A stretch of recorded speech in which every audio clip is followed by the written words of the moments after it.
Welcome, dear students as well as rising doctors and engineers. Myself, Dr. Santosh Shindalkar, educational qualification MSc, Organic Chemistry, B.Ed, PhD in Chemistry, postdoctorate in Chemistry from South Korea. Experience 20 years experience, teaching experience in organic chemistry in various institutes.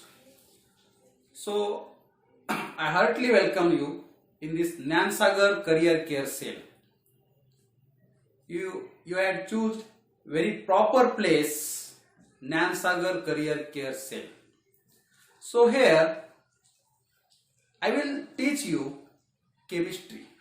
So again I welcome to the world of this beautiful chemistry. So let us discuss the introduction part for this chemistry. Chemistry, it is mainly divided, means for this level, for 11th level, it is divided into three branches, three parts. One is organic chemistry, second one is physical chemistry, and third one is inorganic chemistry. Right? Organic, physical and inorganic chemistry. So see here. So this chemistry, it is divided into three parts.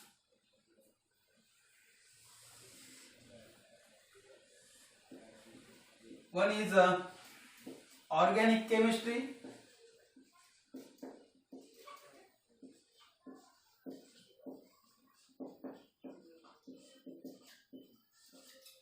second one inorganic,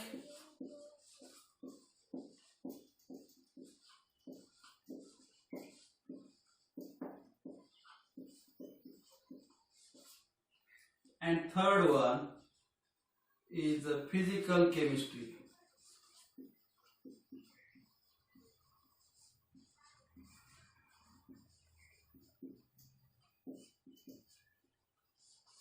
So this classification, it is concerned with this level. Actually there are so many branches of chemistry. अगर हम discuss करने बैठेंगे तो यहाँ पर बहुत time लगेगा. Other than this organic chemistry, inorganic chemistry and physical chemistry, there is a analytical chemistry, industrial chemistry, medicinal chemistry, वगैरह वगैरह वगैरह, स्टेरियो केमिस्ट्री, स्पेक्ट्रोकेमिस्ट्री, बहुत सारे ब्रांचेस है. एनवायरमेंटल केमिस्ट्री भी आता है. राइट? तो 11th-12th लेवल के लिए हमको यहाँ पर organic chemistry, inorganic chemistry and physical chemistry, इन तीन पार्ट्स में हमको यहाँ पर केमिस्ट्री की पढ़ाई करना है. तो देखो बच्चों, तो तीनों भी पार्ट्स, ये जो तीनों ब्रांचेस है, तीनों भी उतने ही इंपॉर्टेंट है आपके नीट एग्जामिनेशन के लिए, जेडब्ल्यू एग्जामिनेशन के लिए, कोई भी कॉम्पिटिटिव एग्जाम के लिए, तीनों भी ब्रांचेस उतने ही इक्वली इंपॉर्टेंट है. तो my self I will teach you this organic part and inorganic part. Organic chemistry, whole organic chemistry, आपको धीरे धीरे पता चलेगा ऑर्गेनिक केमिस्ट्री क्या होता है, उसमें हमको क्या पढ़ना है. और मैं आपको यहाँ पर प्रॉमिस करता हूं बच्चों, ऑर्गेनिक केमिस्ट्री आपको इतनी आसान बना दूंगा कि आप बोलोगे सर सही में बहुत आसान सब्जेक्ट है. आपका कॉन्फिडेंस बढ़ जाएगा. आपको अगर ऑलरेडी आपने 10th तक कुछ टॉपिक्स आपने पढ़े हैं, जैसे कि carbon compounds, carbon and it's compounds आपने पढ़ा है 10th में, तो उसी का एक्सटेंशन, कंटिन्यूएशन आपको 11th में करना है और 11th का बेस पकड़ के आपको 12th में उसको यूज करना है. तो organic chemistry and then inorganic chemistry. Inorganic chemistry is related with periodic table. Period table को रिलेट होता है इनऑर्गेनिक केमिस्ट्री की ब्रांच. तो देखो पीरियड टेबल में आपको पता है एलिमेंट्स, कम से कम आपको up to atomic number 30, 1 to 30 atomic number वाले एलिमेंट्स आपको मालूम होना चाहिए। अगर नहीं है तो आपको उसको रिवाइज करना है। एटॉमिक नंबर क्या है, एलिमेंट का नाम क्या है, सिंबल क्या है, उसका मास नंबर क्या है, आपको मालूम होना चाहिए बच्चों। तो अगर आप भूल गए हो तो उसको रिवाइज करो। किसी लेक्चर में हम एलिमेंट को एक बार उसको हम कवर करेंगे। आपको मैं बताऊंगा, ट्रिक्स बताऊंगा किसी लेक्चर में कि ग्रुप्स, उसमें एलिमेंट्स कौन से आते हैं और उसको याद कैसे रखना है, उसका फंडा आपको मैं बताऊंगा, उसके ट्रिक्स बताऊंगा। तो आपको रट्टा मारने की जरूरत नहीं पड़ेगी, तो आपको ऑटोमेटिक याद हो जाएगा, ऑटोमेटिक याद हो जाएगा। तो अलग अलग आइडियाज, ट्रिक्स देके आपको मैं एलिमेंट्स को किसी लेक्चर में आपको मैं कवर करूंगा। ओके, तब तक आप जितना आपको 10th तक हुआ है उसको रिवाइज करके रखो। तो इनऑर्गेनिक केमिस्ट्री, अब देखो ऑर्गेनिक केमिस्ट्री का whole portion 11, 12 everything I will teach you. Inorganic chemistry में कुछ टॉपिक्स है इनऑर्गेनिक केमिस्ट्री के, तो उसमें से कुछ टॉपिक्स मैं खुद पढ़ाऊंगा और कुछ टॉपिक्स C1 के सर पढ़ाएंगे, खालिद सर पढ़ाएंगे, ठीक है। और जो फिजिकल केमिस्ट्री का पार्ट है ऑलरेडी आपको खालिद सर ने स्टार्ट किया है, प्रीवियस लेक्चर आपने अटेंड किया है, तो उसमें आपको सर ने फिजिकल केमिस्ट्री का पोर्शन ऑलरेडी स्टार्ट किया है। तो physical chemistry, whole physical chemistry Khalid sir cover करेंगे, होल ऑर्गेनिक केमिस्ट्री मैं खुद कवर करूंगा, मैं खुद आपको पढ़ाऊंगा। ओके, एंड इनऑर्गेनिक केमिस्ट्री 50-50, समझ रहे हो। तो बच्चों ऑर्गेनिक केमिस्ट्री अब यहां पर आपको मैं यहां पर क्लियर करता हूं। ऑर्गेनिक केमिस्ट्री मतलब हमको क्या पढ़ना है। जैसे कि मैंने अभी आपको बताया कि ऑलरेडी आपने 10th में इसकी पढ़ाई स्टार्ट की थी। 10th में कुछ पोर्शन आपने पढ़ा है, लेकिन वहां पर क्या होता है, बहुत कम पोर्शन होता है, बहुत आपको मतलब स्मॉल कंसेप्ट होते हैं। उसी कंसेप्ट को अब यहां पर हमको एक्सटेंड करना है और डिटेल में जाना है और डिटेल में उसकी पढ़ाई करना है। देखो, तो ऑर्गेनिक केमिस्ट्री, यहां पर देखो ऑर्गेनिक केमिस्ट्री में कुछ मेन एलिमेंट्स ही आपको बार बार रिपीटेडली वहां पर क्रॉस होने वाले हैं, तो देखो कौन से एलिमेंट्स क्रॉस होने वाले हैं। तो ऑर्गेनिक केमिस्ट्री में यहां पर आएंगे the most common element carbon. कौन सा है, कार्बन, वेरी कॉमन। कार्बन के बिना ऑर्गेनिक केमिस्ट्री नॉट पॉसिबल। उसके बाद आएगा हाइड्रोजन, ये भी बहुत इंपॉर्टेंट है। समझो कि कार्बन का सेकंड पार्ट है, जैसे कॉइन को 2 पार्ट्स होते हैं वैसे कॉइन के 2 पार्ट्स है, कार्बन हाइड्रोजन। इसके बिना ऑर्गेनिक कंपाउंड इम्पॉसिबल है, बनेगा ही नहीं, ठीक है। इन दोनों के साथ कुछ और भी एलिमेंट्स होते हैं, जैसे कि ऑक्सीजन है, जैसे कि नाइट्रोजन है, समझ रहे हो, ऑक्सीजन है, नाइट्रोजन है, कभी कभी सल्फर आ जाता है, राइट। तो यहां पर देखो carbon, hydrogen, oxygen, nitrogen, sulphur, बहुत रेयर केसेस में फास्फोरस आएगा, बहुत रेयर कंपाउंड्स में फास्फोरस, कभी कभी सिलिकॉन। तो अदर एलिमेंट जो है रेयरली आते हैं, लेकिन carbon, hydrogen, oxygen, nitrogen, sulphur ये बहुत कॉमन एलिमेंट्स है जो ऑर्गेनिक कंपाउंड्स में आते हैं। ऑर्गेनिक केमिस्ट्री में आपको स्टडी करते वक्त आपको ये जरूरी है। तो बच्चों आपको इनके बारे में जानकारी होना जरूरी है, आपको इनके बारे में जानकारी होना जरूरी है। तो मेनली देखो ऑर्गेनिक केमिस्ट्री अगर आपको आसान करना है, इजी करना है, तो आपको कुछ चीजें मालूम होना जरूरी है। और इन सभी बेसिक कंसेप्ट्स को हम बिगिनिंग में यहां पर स्टार्ट करने वाले हैं। तो जो एक्चुअल टॉपिक है उसको हम स्टार्ट करेंगे, लेकिन उसके पहले जो जरूरी बेसिक कंसेप्ट्स है उसको हम कवर करने वाले हैं। तो जैसे कि यहां पर मैंने आपको बताया कार्बन के बिना केमिस्ट्री, ऑर्गेनिक केमिस्ट्री नहीं बनेगी। तो आपको कार्बन के बारे में जानकारी होनी चाहिए। कार्बन, उसका एटॉमिक नंबर क्या है, उसका मास नंबर क्या है, उसका पीरियड टेबल में पोजीशन कहां पर है। ऑलरेडी आपने प्रीवियस क्लास में पढ़ा है, फिर भी आपको अगर भूल गए हो तो उसको रिवाइज करना जरूरी है, क्योंकि इसके बिना ऑर्गेनिक केमिस्ट्री इनकम्प्लीट हो जाएगी। मीन्स आपको बेसिक पार्ट है ये, आपको इसके बारे में मालूमात होनी चाहिए। तो कार्बन के प्रॉपर्टीज क्या क्या है, कार्बन के फॉर्म्स क्या क्या है, कार्बन की वैलेंसी क्या है, समझ रहे हो, कार्बन की वैलेंसी क्या है, और कार्बन के टाइप्स कितने हैं, कार्बन के टाइप्स कितने हैं, वगैरह वगैरह वगैरह। ठीक है, ये सब चीजें होने के बाद आपको पता होना चाहिए कि ऑर्गेनिक कंपाउंड में बॉन्ड कितने टाइप के होते हैं। जैसे कि आप C1 में पढ़ रहे हो कि bond, types of bond, ionic bond होता है, कोवेलेंट बॉन्ड होता है, कोऑर्डिनेट बॉन्ड होता है, मेटेनिक बॉन्ड होता है, वगैरह वगैरह वगैरह। आप नेचर ऑफ केमिकल बॉन्डिंग में उधर सेक्शन 1 में आप फिलहाल पढ़ रहे हो कि बॉन्ड और उसके टाइप्स पढ़ रहे हो। तो ऑर्गेनिक कंपाउंड्स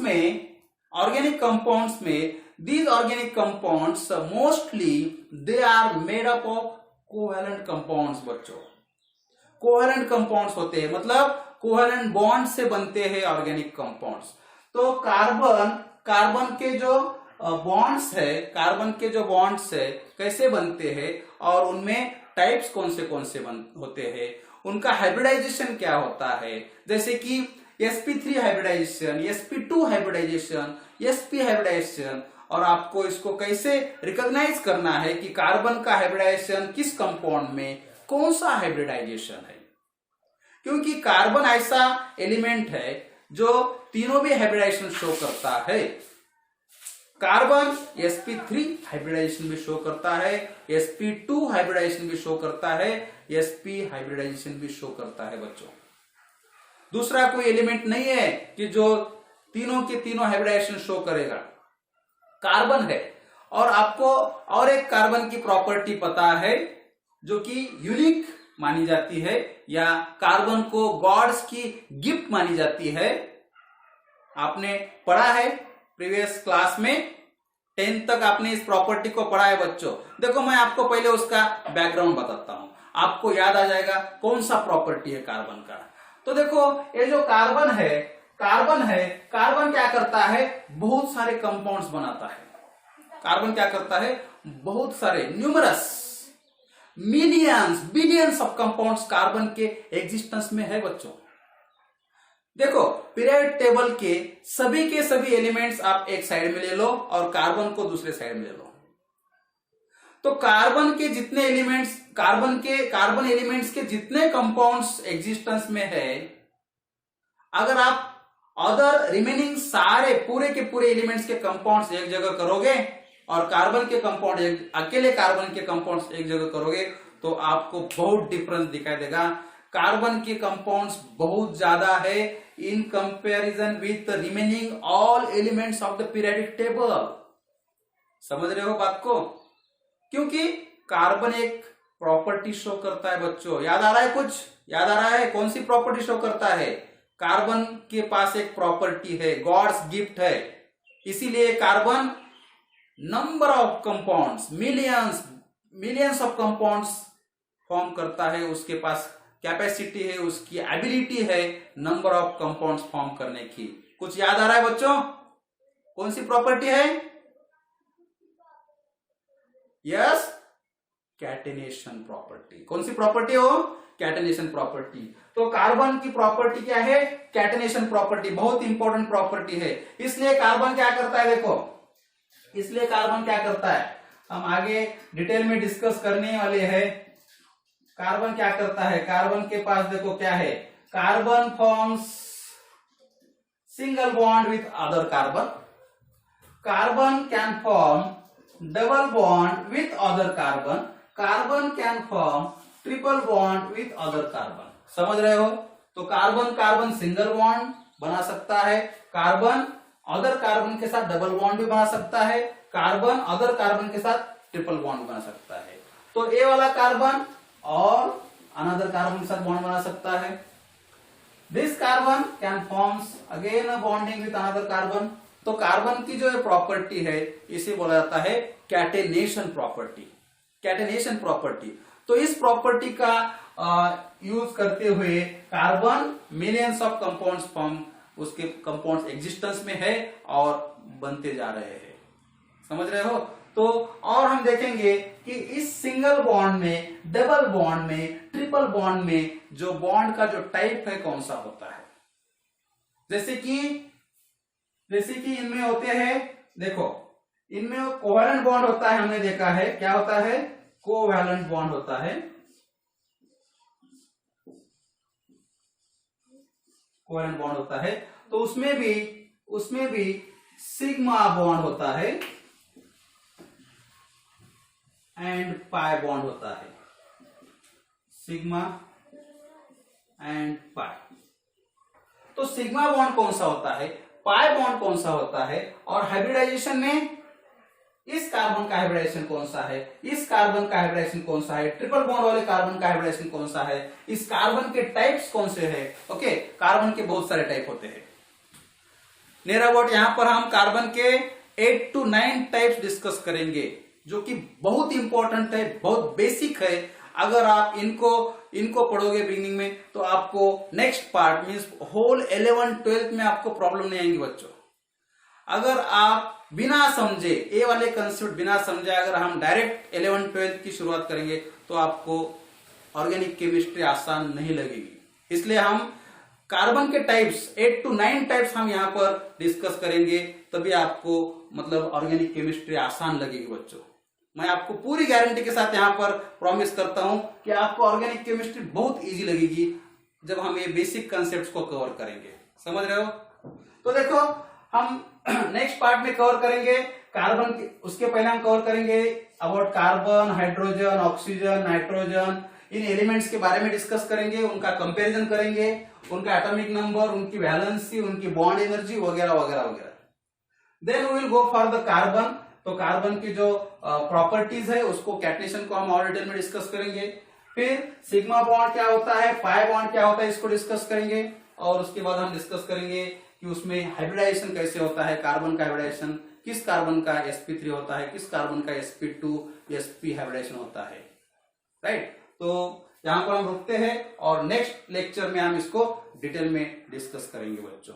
ठीक है, होप्स आपको मतलब हमने आज तो स्टार्ट किया है इंट्रोडक्टरी पार्ट, तो आपको मजा आया होगा और नेक्स्ट लेक्चर में भी हम बहुत डिटेल में डिस्कस करेंगे। ओके, तब तक के लिए हम यहाँ पर रुकते हैं। Thank you very much.